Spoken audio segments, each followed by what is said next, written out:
ربنا ظلمنا أنفسنا وإن لم تغفر لنا وترحمنا لنكونن من الخاسرين ربنا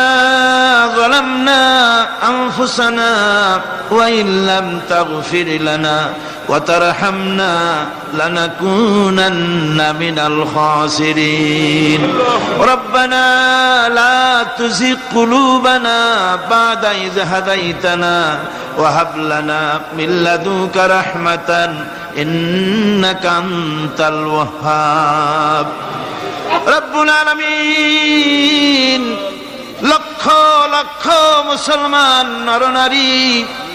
5 দিন ব্যাপী কোরআনে কারীমের তাফসীরের মাহফিল শেষ করে আজকে আকাশের নিচে বসে কাঙ্গালের মতো ভিক্ষুকের মতো গুনার বোঝা মাথায় নিয়া তোমার দরবারে ছোট ছোট দুইখানা হাত তুলে ধরেছি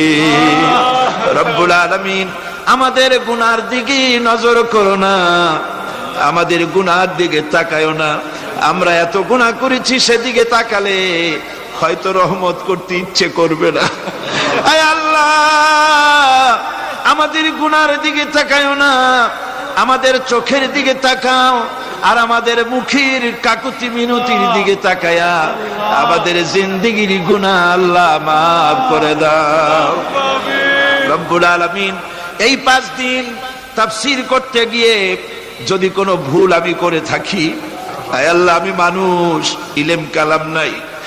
আমি যদি কোনো ভুল করে থাকি আল্লাহ তুমি দয়া করে আমাকে মাফ করে দাও কোনো ভুল কথা যদি বলে থাকি তোমার বান্দাদের স্মৃতি থেকে তা মিটাইয়া দাও আয় আল্লাহ হক কথা যা বলেছি কোরআনের কথা হাদিসের কথা তেলাওয়াত যা হয়েছে জিকির আজকার হয়েছে আল্লাহ এতে তুমি খুশি হয়ে যে সওয়াবটুকুন দিবে আল্লাহ দয়া করে সওয়াবটুকুন সরওয়ারে কায়নাত আশরাফুল আম্বিয়া সাইয়্যিদুল মুরসালিন রাহমাতুল লিল আলামিন জনাবে মুহাম্মদুর রাসূলুল্লাহ সাল্লাল্লাহু আলাইহি ওয়াসাল্লামের রূহ মুবারকে পৌঁছায়া দাও রব্বুল আলামিন तमाम পৃথিবীর মাটির নিচে যত মুমিন মুমিনাত শুয়ে আছে আল্লাহ তাদের আরওয়ার পরে সওয়াব পৌঁছায়া দাও রব্বুল আলামিন আমরা বড় গুনাহগার এই মুহূর্তে মনে পড়ে গেল আমাদের আব্বা জানের কথা আমাদের মার কথা মনে পড়ে গেল আল্লাহ আয় আল্লাহ আমাদের আব্বা জান